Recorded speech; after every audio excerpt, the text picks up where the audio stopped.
A really great one for you. We're going to be learning Business 101 and Marketing Oneself. And I could not think of anyone better to teach us about this than Nan. She is the Vice President of the National Conservatory of Dramatic Arts. She is me, Rachel, and Ashley's like mom away from moms.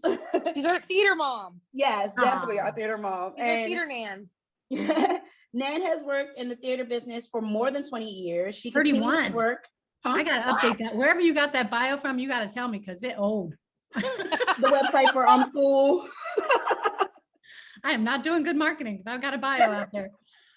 But parts that are still very valid. She continues to work as a producer for SAG-AFTRA and casting director with occasional forays into stage management, lighting design, and props. Her resume includes producing credits for dramas, comedies, musical theater, and theaters for the young audience.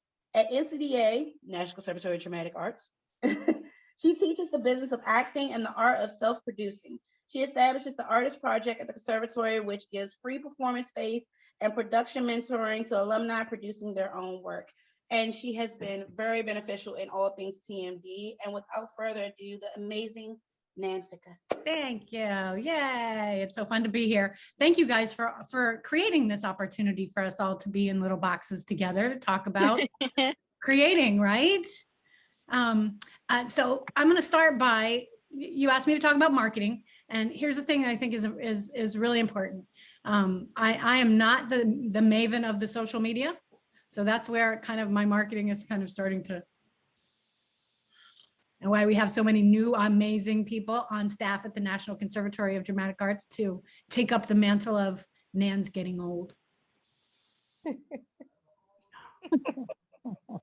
But I think one of the most important things, right, that even in our world where auditions are happening in little boxes like this, it's got to be the headshot.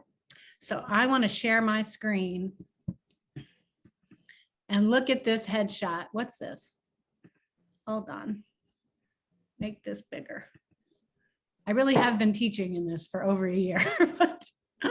So this is my headshot, or rather this is a headshot that I provided to Marquita and the gang at TMD for this event. This is a terrible headshot.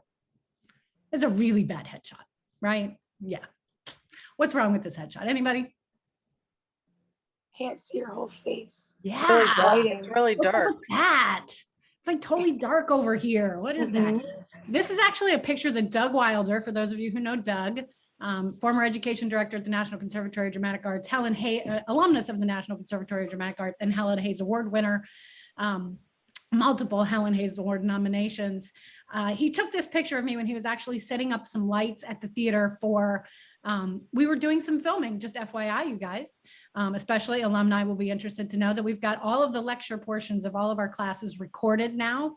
Wow. Those will be available on demand to alumni via our YouTube channel very soon.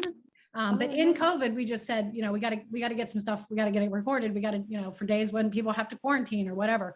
So anyway, Doug took this picture of me when he was just setting up lights to do some recording with a teacher. And it was just a picture that he took, but we both loved it so much because it's me. So that's what the picture has going for it. For those of you who know me, that's me. And that's me with all my wrinkles. The Nan eyes. That's Nan eyes. That's Nan mouth. Usually looking at you like either like, what did you just do? Accurate. But so that's what we really, really want in the headshot. And we also want in the headshot is a very direct link in the eyes, right? We want that send. We want that thing that says, I'm talking to you, right? We want a tactic, right?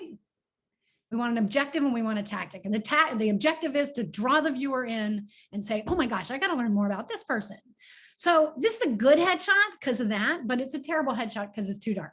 And once we get past COVID, I'm going to get a new one.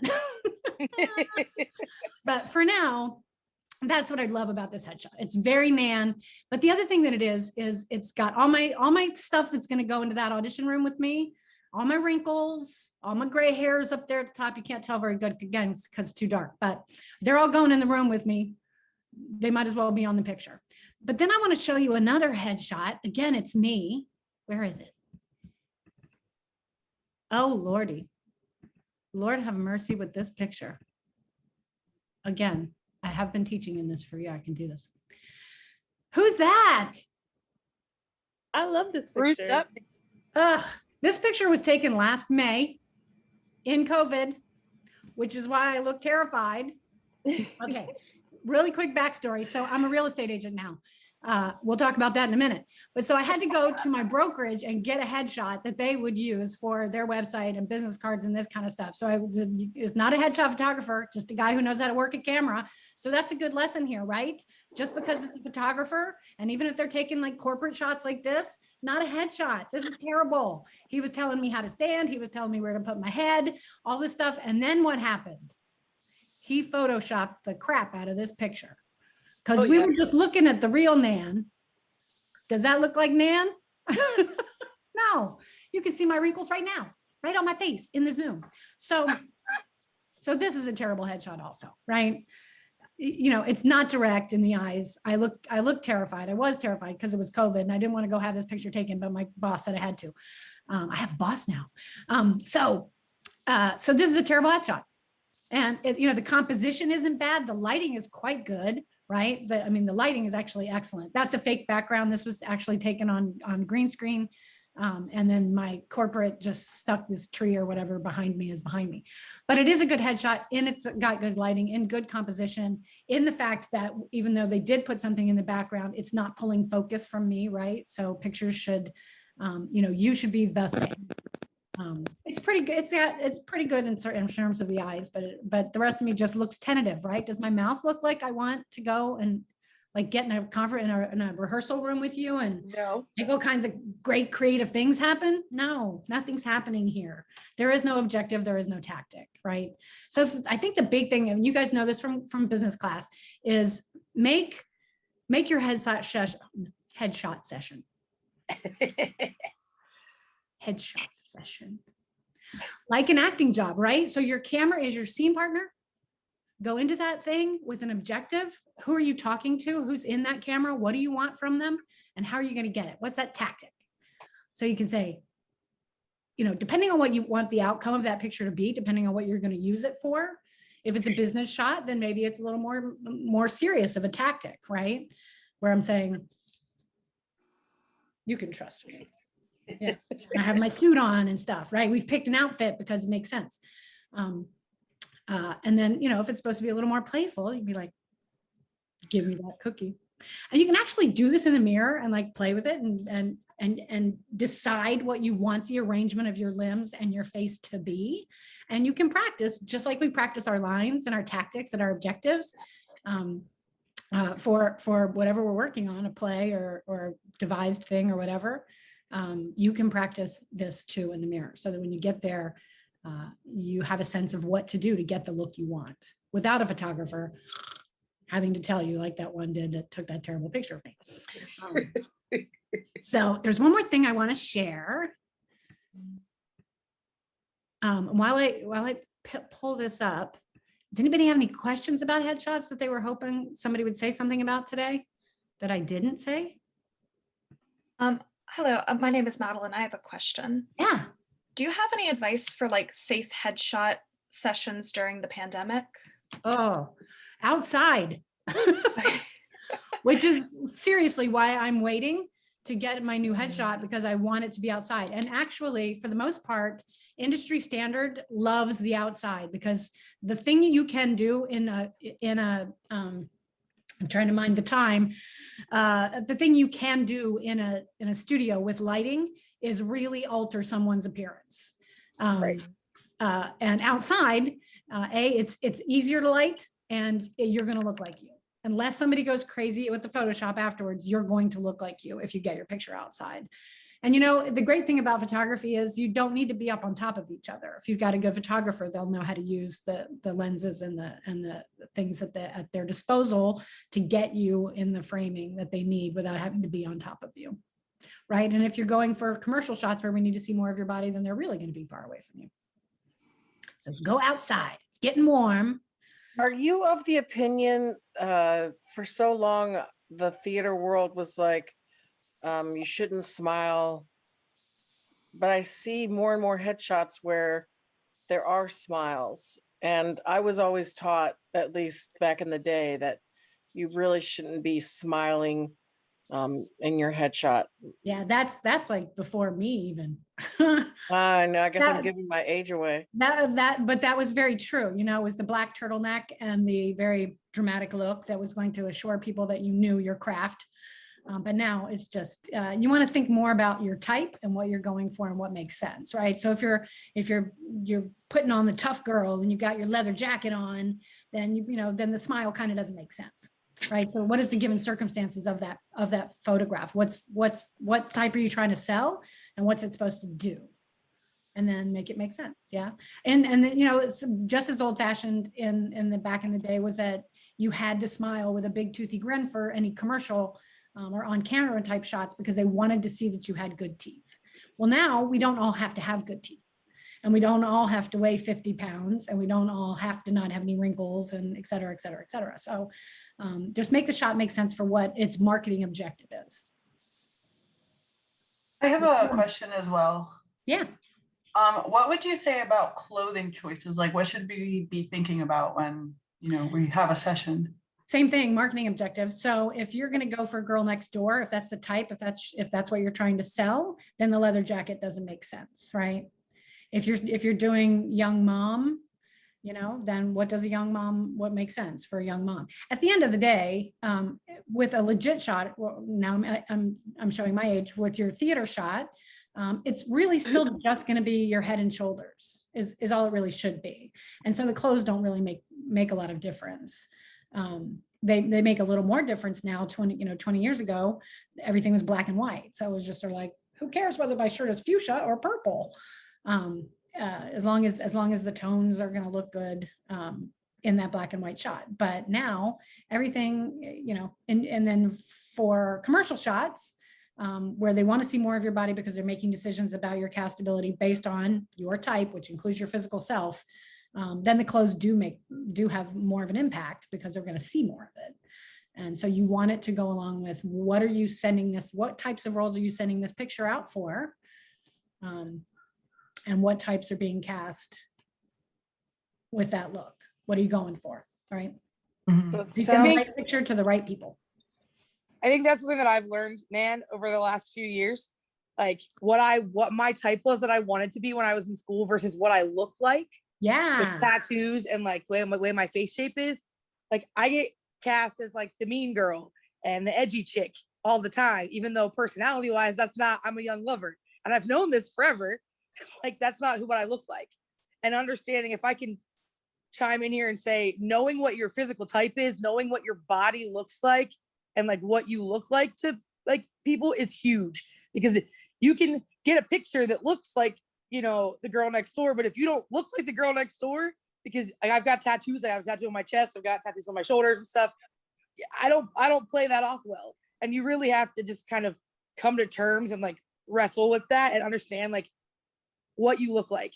And then from there, play to that advantage, like use that to your advantage and not try to play opposite it, like especially when you're doing headshots. Yeah, go with what you've been given, Right. And it also comes down to not just your look, but also the energy that you bring in the room, right? So,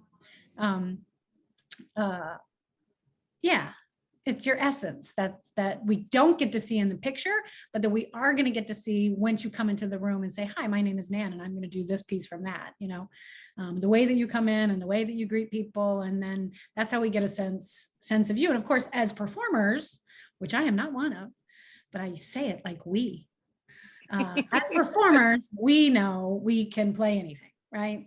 But unfortunately, we're in most cases not also the casting director. So it's the casting director who's going to put together what you look like and how your type is generally received, right? Because that's sales, right? So even though you might be the best actor in the whole wide world, if we're casting Romeo and Juliet's already been cast and she's, well, this is all women. So if Romeo's already been cast and he's 4'2", and you're 6 foot, you're not getting the part.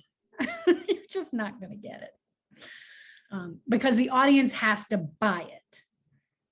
Yeah, and that's the dilemma of a casting director. They could want to cast their best friend all day long, but if their best friend isn't going to be, if the audience isn't going to buy it, then the product isn't going to sell. The show is going to be canceled, or the play is going to close, you know, or whatever. Or it's get a terrible review because that person wasn't meant to play that part. Being a casting person's hard. Do you think people should have multiple headshots? Yes. And what's the price that you think that they should be? Like if I have a headshot that's several years old and I need to get a new one as well, like Yeah. I've just been using the same old one for 5 years. And I definitely need to get a new one. And they just seem so financially out there. You know, the photographers that I recommend in our market here, and I certainly haven't done an exhaustive search. So pardon that I only know a few, but when I find people who are good, I stick with them because they're good, are in the $200 to $300 range. So, you know, since photography went digital, it shouldn't be as expensive. I know a lot of New York photographers. Actually, Joe Henson is a dear friend of mine and he's an amazing photographer. Go to him if you have the funds, but he's up around $500. And I just think, you know, for his artistry, he should be paid. You know, he's been doing this since it was, you know, photography, you know, film in a lab with all the bathing of the film and stuff. But the fact of the matter is we don't have to do that anymore. So, you know, he still charges what he charges because he's an artist and that's what he wants for and that is more than fair, but it doesn't need to cost that much, I don't think. And the photographers that I send my students to are in the $200 to $300 range. And that's pretty, you know, that's something you could save up and manage. Is there a list of those we could get somewhere? What's that? Is there a list of those photographers we could get somewhere? Marquita, if I send that to you, can you send it out to everybody for the conference? Yes, I can. Awesome. Thank you. Yeah, sure. Absolutely. All right. I want to share one more document. Because I think, well, this is literally, I'm sharing my screen. I'm going to do this. Well, but where did it go? Is that it? Oh.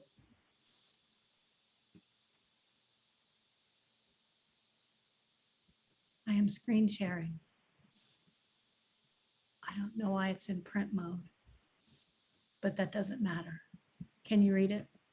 Can you see it? Good. Yes. Yeah, I can still see it. So this is literally the document that we end at the Conservatory. The class that I teach is the business of acting. I've taught that class for 23 years. That's crazy. And it's a 30-hour class. And it's the one where we just focus on industry stuff. You know, we also have our audition classes and that's market, you know, that's business also. But this is the business, and this is the final document that students receive. So you're seeing what people see after 30 hours of talking about all of the different parts of this. But at the end of the day, in terms of Business 101, is that you have to, it was literally what we say at school, you have to have a business plan or you're just sitting in your house or the bar or wherever. But but the point is you're not getting things done. And in order to get things done, you have to have a plan, right? And so I don't know how to, I will send this to you, Marquita, also, if you want to share it with everybody. But essentially what we're saying is that, you know, we talk about this in class. You are the owner of a business. When you decide to be a creative, you're becoming an entrepreneur. I'm sure you guys have been talking about that a lot this weekend, right? And as that person, you are the CEO. So all of us who've had a job, we know that, you know, in most jobs, there's like the head guy and then the head gal. And then there's the people who do the marketing and the people who do the books and the people who do the scheduling and the people who do the research and development. And here you are, you're all of those things. And that's a lot of jobs to have, especially when it's on top of your creative part and on top of the survival jobs that we all have so that we can afford the creative jobs that we love. So, you know, you've got to be that person or wearing all of those hats. Yeah. And then you've got to be your creative self. And then as you emerge as an artist, and this is maybe a little different because we've got people here who are on very different parts of their artistic journeys. But in my class, I'm talking to people who are just going out of our 2-year program, who are beginning their artistic journeys, at least post training. So we're saying that you need to now, and you need to constantly identify your strengths and interests. Yeah. So, I realize that for most of us, and especially in COVID, it's sort of like, hire me for anything. I'll do anything. Right. But at the end of the day, if you don't like comedies, if doing a comedy makes you just sick, then don't do them. Right. Do what you love. If you don't like being on camera, don't be on camera. Go on stage, do it, do what you love, and do what you're good at. Right. But figure out what you're good at and give yourself opportunities to explore all the things before you just pigeonhole yourself into something. Yeah. You have to constantly, this is what we do as part of our business planning, right? Conservatories, NCDA maids, continuously review your given circumstances, right? Which is your finances, your survival job, how flexible that job is, whether or not it allows you to get out there at a moment's notice, right? We all know that on camera, especially, the job notice goes, and tomorrow it's shooting tomorrow, right? They want a self-tape tonight and we're shooting Wednesday. So what about that? Do you have the job that allows you to be your creative self, or do you need to change your job, right? That's a whole plan in and of itself. You got to go do something else. That you don't just quit a job. Don't do that. Have something else to do first, right? Then we have our family and our personal circumstances, right? Relationships are important. We're people. As much as we are product, because we are as creatives, this is the thing you're selling. But we have to be happy people, or we won't be good products, right? So personal and family stuff, your hobbies, the stuff that you like to do that keeps your soul alive, the places you need to go, the gym, church, out to run around in the nature. You got to make the time for it, or your product will die. You have to constantly define your market, and that, this is the DMV, I'm assuming, is where everybody is, but I could be wrong about that. Since this is online, we could have people from everywhere. You do. Oh, good. Okay. Well, then define your market. And so what we talk about in the district, in the DMV, DC, Maryland, Virginia, is that people, depending on their circumstances, could be working everywhere from Philadelphia to Richmond, right? But if you don't have a car, that doesn't make any sense. So if your personal circumstance is, I don't have a car, then yours is going to be closer in, right, obviously, to what you can do in a world where most of the casting houses for on-camera stuff will tell you outright, if you are dependent on public transportation, we cannot hire you, because they just can't deal with the red line going down. Can't. Red line, bad. So understanding your given circumstances and defining that market. And then if you're planning to move, right? If part of your journey is, I'm starting off here in DC or wherever I am, but I'm planning to go to New York, then you've got a whole other thing you need to be researching, right? So that you arrive at that market prepared for that market. Yeah. And then that's the next thing that we go into, where, regardless of where your market is, you need to have your finger on the pulse of what is going on there, who's doing what. And generally not just doing this as like research on the computer, which, the computer certainly makes that much easier. Back in the day when I started, there wasn't a computer. It's true. I know it's shocking, but there was a time when this didn't exist. And I lived in that time.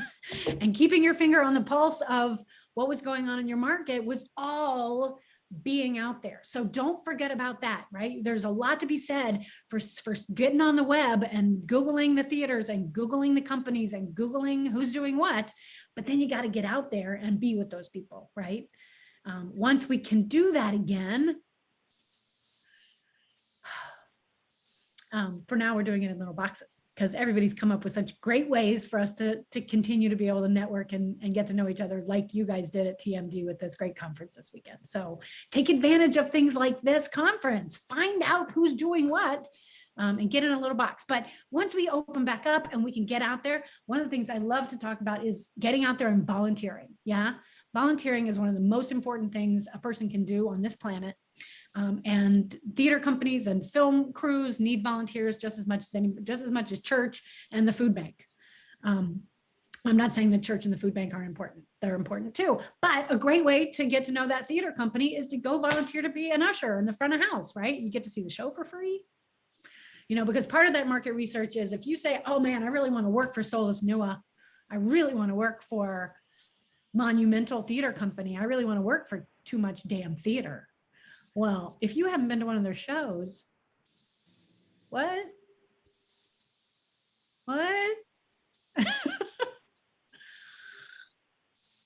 Do you really want to work there? Right. So, but you know, this is the thing we talk about in class about the fact that as a part-time job, say, you know, as you start out as a creative or as you are a creative, if you've got your full-time job really paying the bills and you're trying to do this at least part-time, that's 20 hours a week. That's 20 hours a week of marketing yourself, of rehearsal, of memorizing lines, of getting on the web and researching your market and knowing what's going on, being an expert. And then it's also getting out there and getting to things like this and really being in it, right? So it's not all desk work and it's not all out there schmoozy work. It's a combination of all of it. And that's what makes it fun, right? That's what makes it doable. And then what we started off talking about today is you need to create your marketing tools. You know, so headshots, reels, your website, your social media, promos is like things like business cards and postcards for, you know, or digital stuff for whatever you're promoting. Yeah. Setting up the screenings for your short films that you've made, or, you know, those public shows, those showcases that we do, right. To promote our work. And these things just, you know, are all going to keep changing. Just like I just joined a thing called Clubhouse. I don't know what it is yet, but I've joined it. Right. So the point is that what the industry needs from you in terms of marketing is just going to keep changing. Right. Like that photographer, whoever she was, who decided to take the camera and turn it this way to take the picture instead of it being this way, right? Also, just like 20 years ago, same time, it's about the same time that we got color photography because of digital photography. So, so this is all of the activity, all of the stuff we talk about in even greater detail, and then I hand this to students as they go out and say, you know, they go out into the world and say, now you got to make specific, detailed project plans. These are just to-do lists. This is not rocket science, people. It's just a to-do list. But research and science and all those big smart people will tell you that if you don't make a list, the likelihood of you getting the things done to reach your goal is very small. Just make a list. You can make it in your phone. You can get I like to make I'm already making, I have my shopping list that I have to go do after we leave here. I like the pen and paper list. Makes me happy. I recycle. So make your project plans and then go make art.